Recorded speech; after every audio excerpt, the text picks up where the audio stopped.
Are you thinking of engaging in pig farming? Then definitely you are at the right place. Breeding Cash this week features Peter Githuka from Ting'Ang'A in Kiambu County, who is breeding cash from pig farming, and he's actually going to tell you how you can blow huge profits from that kind of venture. Breeding Cash starts right now. Always a pleasure being your host. My name is Elijah Mwangi. Let's have livestock in perspective.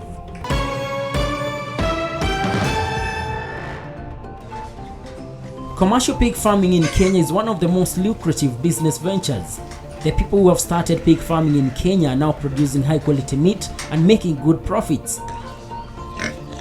Pigs can be raised in both small and large scale commercial venture for providing food and nutrition to the family and total country, or just for making high profit. Pig farming in Kenya is relatively simple as compared to other forms of livestock farming. Feeding is the most important part of pig farming in Kenya because a good and nutritious food always ensure good production. If you are looking up to venturing into this agribusiness, you may also need to check your housing. Pigs are very strong and they need studied living quarters. Air circulation and shade are vital. Pigs are very sensitive to temperature. When it comes to breeding, pure breeding, crossbreeding, outbreeding, and inbreeding are the common types of pig breeding models. Most of the pig breeds have a less gestation period of not more than 115 days, so produce piglets twice a year and about 10 piglets each time. Well, that has been livestock in perspective. Remember, this week we are featuring pig farming, and that has brought us here. This is Ting'Ang'A in Kiambu County, and so we are moving on to our success story segment where we are featuring Peter Githuka, who is breeding cash from pig farming. Let's get to know how he started. Now, Peter, when did you start this business, to start from there? It was way back in 2012. 2012, and how did you get started?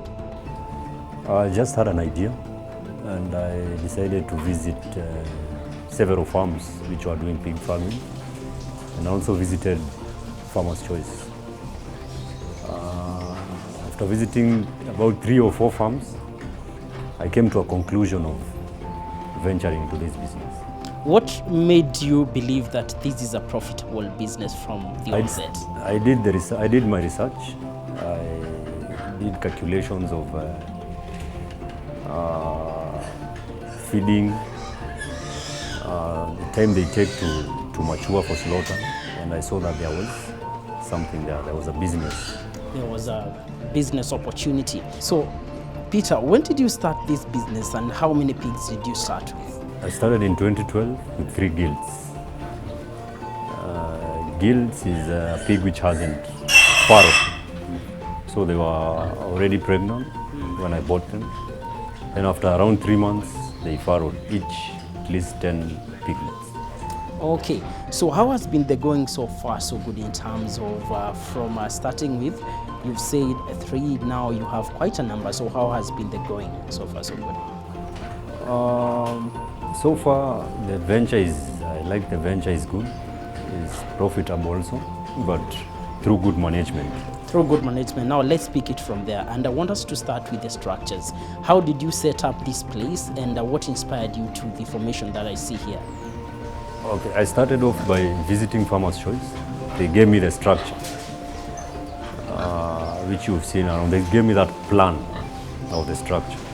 So I just came and replicated that plan and built the structure the way it was. And even from the structures, something that I've realized is that your pig stays very clean. So how frequent do you do your cleaning, and how is the system of cleaning? We do the cleaning twice a day, morning hours and evening, around 4 p.m. And actually, pigs are very clean.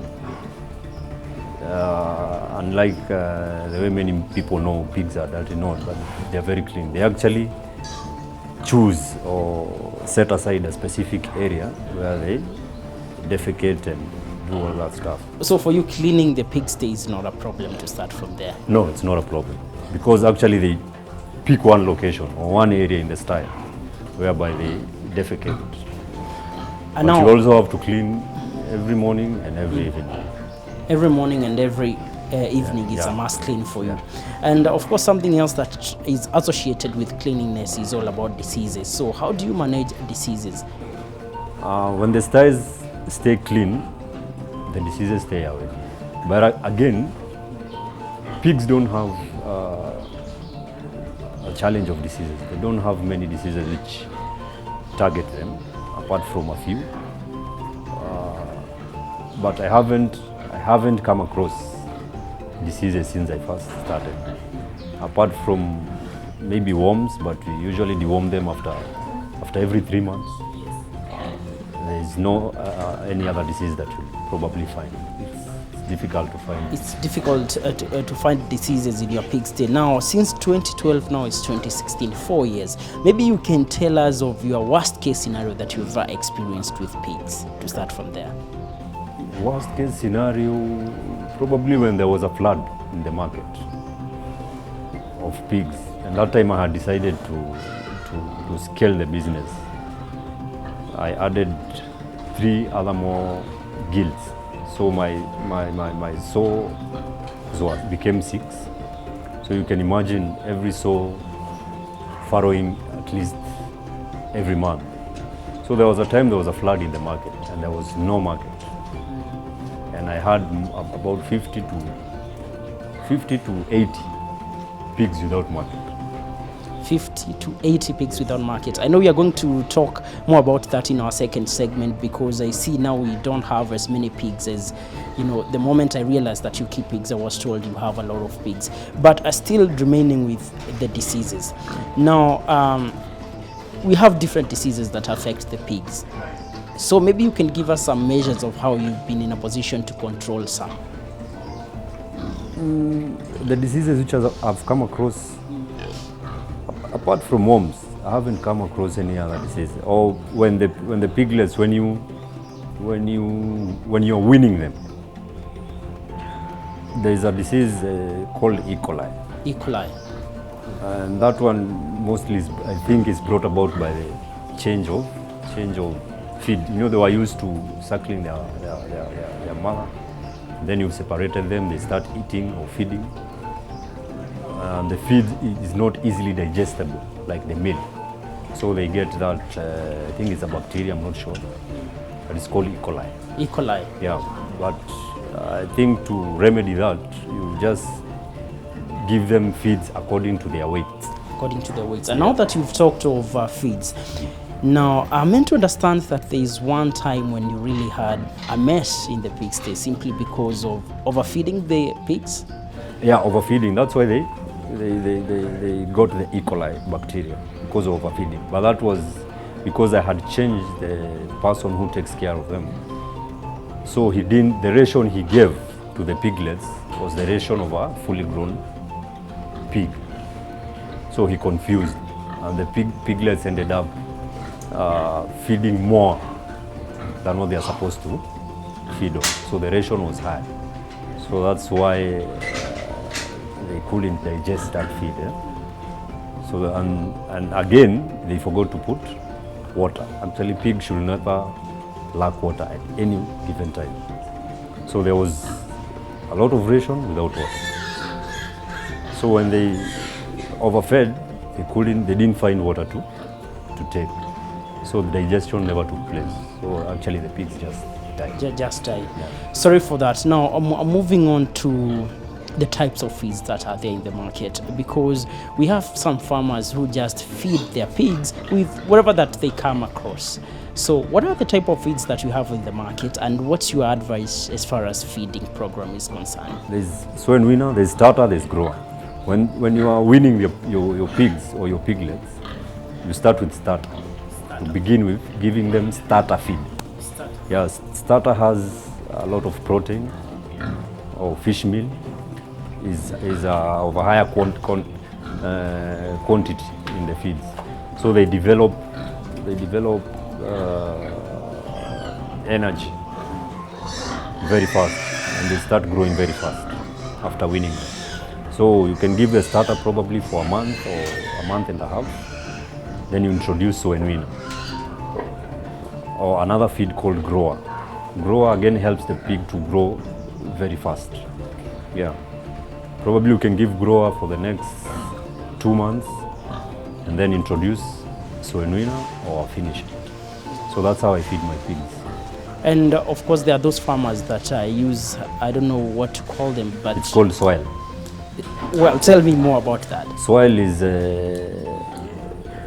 food which you get from maybe restaurants, but it's usually not balanced. And I think to me the disadvantage of giving soil, the food first of all is not balanced, and again it could introduce diseases into your farm because you don't know where you're getting them from, because others collect them from the garbage sites. So, but again, guys have their own way of, because also the feeds, the soenuina and starters are quite expensive. How expensive are these feeds that you're talking about, so that maybe the viewer can get a perspective? Like 70 kg bag goes for around between 1,700 to 2,000. Yeah. 1,700 to 2,000. Yeah, 70 kg bag. Now, for instance, how many bags do you require yourself in this particular pig sty? Okay, depends on the number of pigs you have. Usually, mature pig will consume 3 kgs per day. 1.5 in the morning, 1.5 in the evening. So it will depend on the number of pigs you have. So if you just do the math, if the one is consuming 3 kgs, you multiply by the number of pigs you have, so that you can see the amount required by your herd. And again, feeding also depends with the size of the pig. Like the one taking 3 kg is a matured one, but a piglet maybe for 3 months cannot consume 3 kgs. It will consume probably 1 kg a day, half in the morning, half in the evening. So all you have to do is your math. Yes. Yeah. So, because of course, by that mathematics, you're in a position to tell whether what you're getting from your pigsty in terms of the output is more than what you are getting to the pigsty. That is the input, and that's where the business comes in now. Now we are going to talk about the marketing and the business part of this particular business.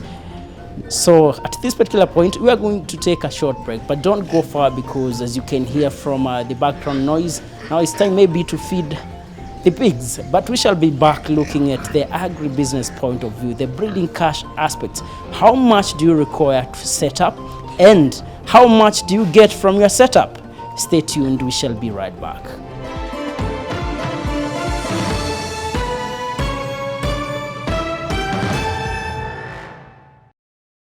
Welcome back. I'm glad that you're still watching Breeding Cash. In the first segment, we are looking at what you must do so that at the end of the day, you are running at a profit. Remember, we are featuring pig farming, and that's why we are talking to Peter Githuka right here in Ting'Ang'A in Kiambu County. Now, in the first segment, we looked at some of the key things that you must do when it comes to breeding, feeding, and structures. Now we are moving on to the place where we see the rubber meets the road. Money matters, the breeding cash aspect. Peter, we talked of what you must do in terms of breeding, feeding, and structures. Now let's go to the profit-making aspect, because at the end of the day, what makes much sense for a farmer is, the coins that he or she makes at the end of the day. So how profitable is this venture? What I will actually advise someone is to try and go large scale. Large scale? Yeah. If you do it large scale, then there is that aspect of economies of scale. Like now you can, if you want to know if it's profitable or not, you can just calculate by the amount of feeds you give your pigs per day, how many kgs. Say you have a 70 kg bag, and one pig feeds 3 kgs per day. If that 70 kg bag goes for say 2,000, you'll divide 2,000 by 70 to get the amount of 1 kg. Okay. Then you do the math of how many kgs your pigs consume. Okay. And at the end of the day, after breeding them, how much you compare how much they ate, and after selling, how much you'll get. Well, quite some mathematics there. So in terms of market, let me start by asking, where do you take your pigs after they are ready for sale? Okay, I take them to Farmers Choice. I have a contract with Farmers Choice to supply them with at least 10 pigs per month. But I also do sell to, we call them brokers, guys who buy from the farm, go slaughter and sell to the butcheries. Yeah. Now, for you, maybe one can say you are lucky you have Farmers Choice on board. There is that farmer who doesn't have Farmers Choice on board. And sometimes there is this feeling that middlemen are always there to capitalize on their part and then leave the farmer struggling. What's your take on that? No, I would advise them. Actually, Farmers Choice, you don't have to be a contracted farmer to sell to Farmers Choice. You can just rear your pigs, approach them, and they'll buy the pigs. You don't have to be contracted. And again, selling to the middlemen. The middlemen can actually deny you some cash if you're not very careful. So what you have to do is know at what price they are buying a kg. Just do a research what a kg attracts in the market, and then before you sell to the middlemen, weigh your pigs. Don't just sell them, because at times they might tell you hii ni kilo 50 and probably it's 60 kgs out of the air. But if you weigh them before you sell, you are able to come to a middle ground.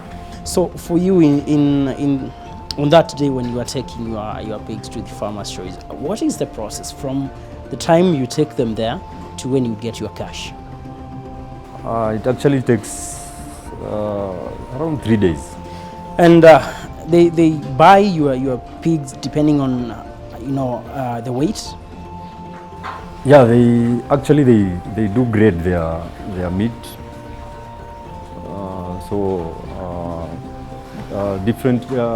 Different grade will attract different amount of money.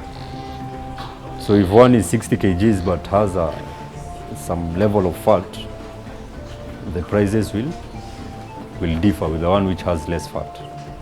So for that farmer who can take his pig to the Farmer's Choice and then it has a lot of fat, sorry, what next?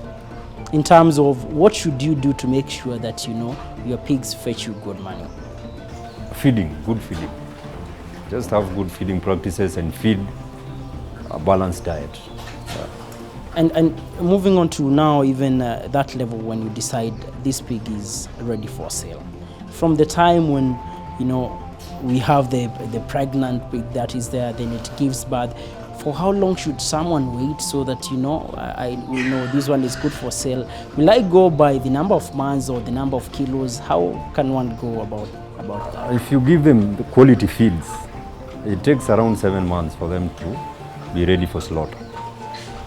It takes 7 months. Now, for 7 months, how many kilos are you talking about? I can be able to tell you how many kilos, but you can be able to know by actually keeping records. If you keep records, you can tell this particular pig fed probably 9,000 to 10,000 shillings. Then you calculate and see how much kgs did it consume in the long duration before you sell it. You talked of economies of scale.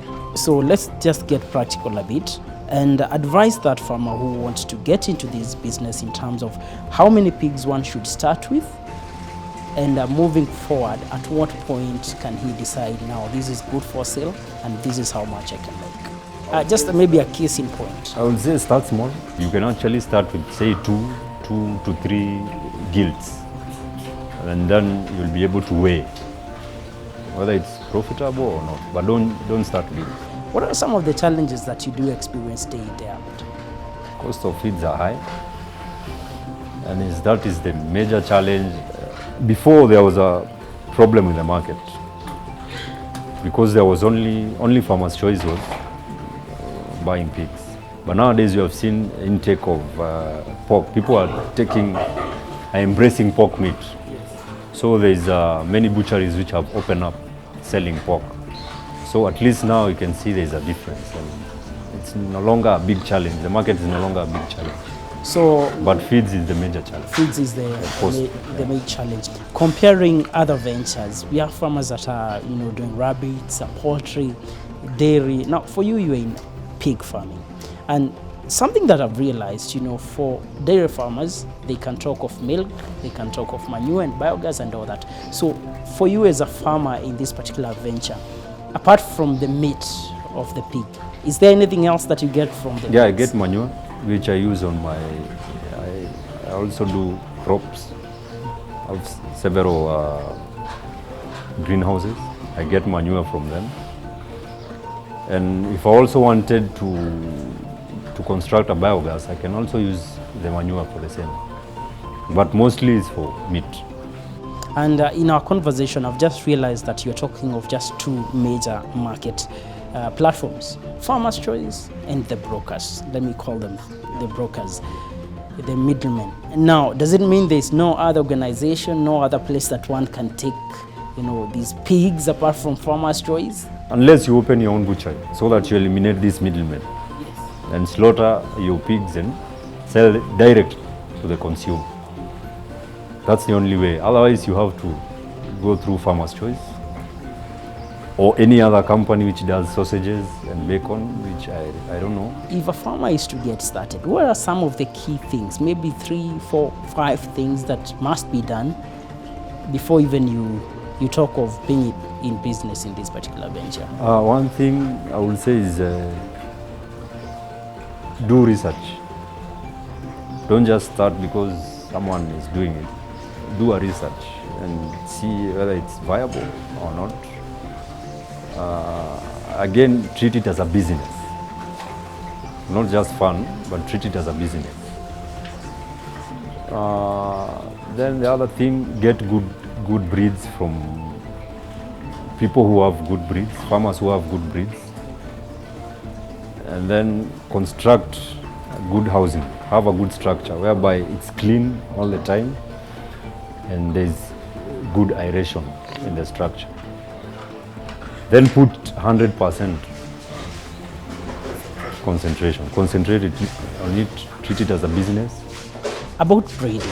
Inbreeding is a challenge in other platforms, especially dairy farming and all that. So for pig farming, is it a challenge? No, it's not a challenge. All you have to do is get a boar from different source. Do not use a boar which has been bred in the same farm to service the same pigs. You get a boar from outside. And again, when you're getting a boar, know its history. Because there are some boars which tend to farrow piglets which have hernia. Hernia is I don't know if it's a disease or I don't know what to call it. Well, that's about inbreeding. You talked of something else, that is concentration, 100%. Now, I'm a bit interested to ask you about your background, what you've studied in the past.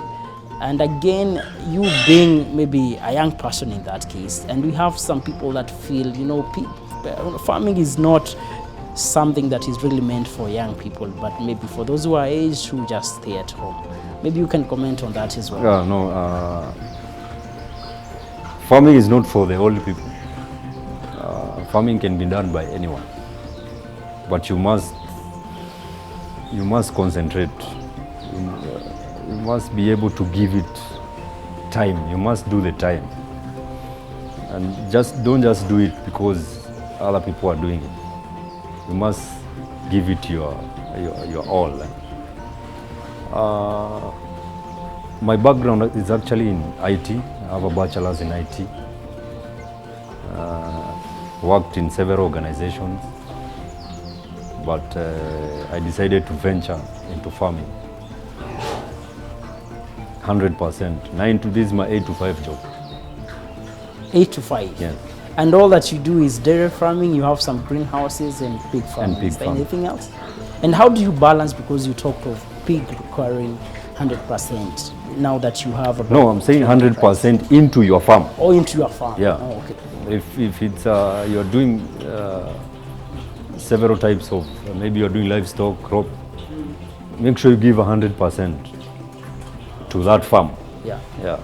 And finally, Now that your background is in IT, Yeah. but you decided I'm not going for a job anymore, for the white collar job, so to speak. I'm venturing into the farming.